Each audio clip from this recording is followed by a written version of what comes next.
this series is, as you will see on the poster, is diaspora storytelling. We are really intentional about our story. We are going to heal ourselves by talking to ourselves. I remember, for example, a couple of months ago, I was interviewing a U.S. lecturer, a history lecturer. At the point, it's like she felt that maybe that some tears were going to run down from her eyes because we're talking about deep part of our history. I would really do this intentionally. That we need to heal ourselves. Then I said to her, I said, listen, if you want to cry here, let's cry. We are here together. You are my sister. I'm your brother. Let's talk. Let's talk about us. We need to look for a way to heal ourselves from what has happened to us.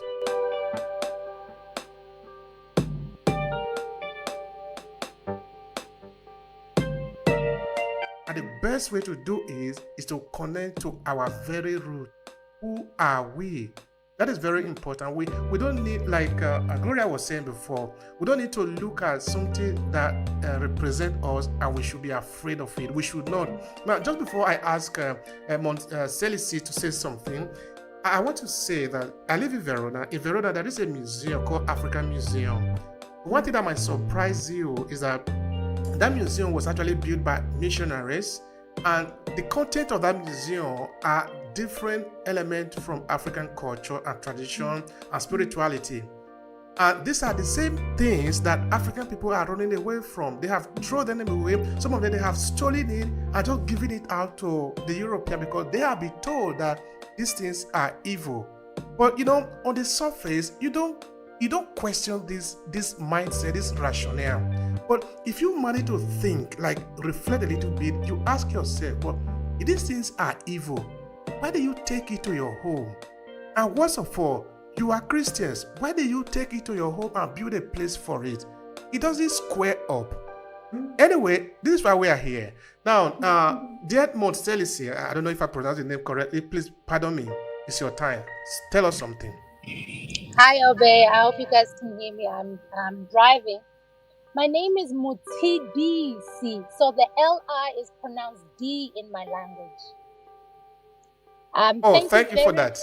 Yes, thank you very much for this conversation. I'm trembling, feeling so overwhelmed, so blessed, So in 2021, I finally embraced and accepted myself for who I am. When I was still a student at the University of Cape Town, out of nowhere, I just started burping.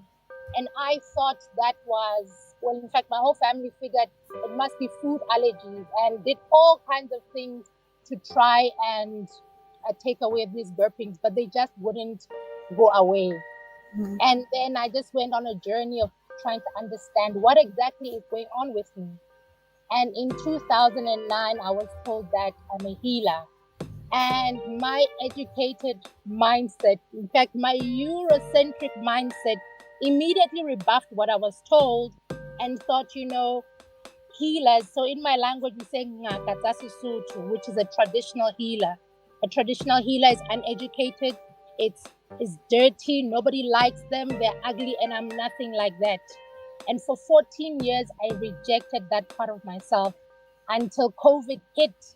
And so one of the things I did in the process was I learned Reiki healing, which is a Japanese form of healing. So in that Eurocentric mindset, exactly what you're saying, Reiki was much better than my own way of healing and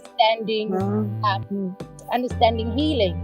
And so I would then very informally do Reiki healing, because I was very ashamed of this whole part of me. And am I still audible? Yes.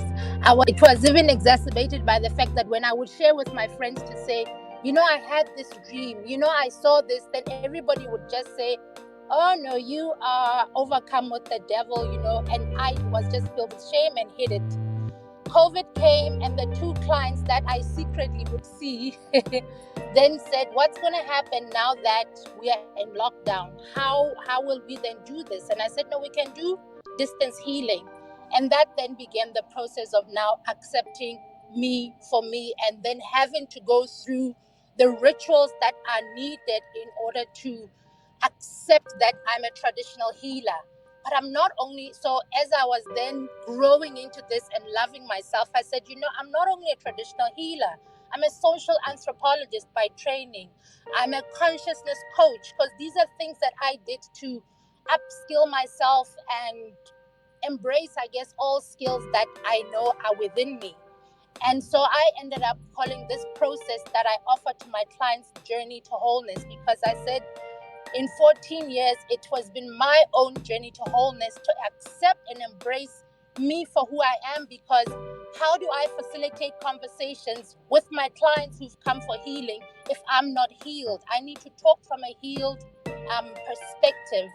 And so one of the challenges that they would then pose is, would medical aid pay for this? Because I find these sessions so helpful. And I'm like, well, empirical evidence, I suppose, would be needed to support how I do what I do. And I don't know how to explain that when you come to me, I will be told that use this herb and mix it with this and that, it's going to heal. I don't know how to explain that. So I'm not even going to attempt going into the Western paradigm of saying, can medical aid pay for this or do this? I really am just walking this journey and learning. And one of the biggest things I've been asking is exactly this: why is there so much shame? I don't even know where I took those perceptions of thinking that a healer is all those negatives that I used to have. But I'll keep it there for now. Thank you so much. Feeling so blessed. Thank you.